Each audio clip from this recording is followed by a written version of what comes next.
Bom dia, Tcheve. Você na volta às quadras, como você se sentiu? O time foi bem? Boa tarde. Primeiramente, boa tarde a todos.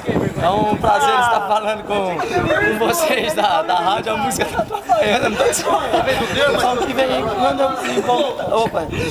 É um prazer estar voltando às quadras, tanto agradecendo já de antemão a assistência, tanto psicológica como física aí da diretoria do clube, os companheiros que tiveram paciência para comigo e, acima de tudo, agradecer a Deus, porque todo mundo sempre fala isso. Muito obrigado.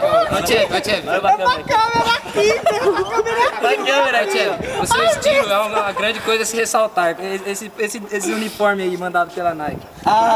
Isso aqui é um detalhe a mais, é que agora a gente está com uma nova linha aí, outono e inverno, da Nike, e eles utilizaram um atleta com biotipo mais ou menos igual ao meu, para que possam estar analisando e eventualmente oficializando tal uniforme para as equipes da primeira divisão do futsal brasileiro. Será que essa moda pega, Tcheve?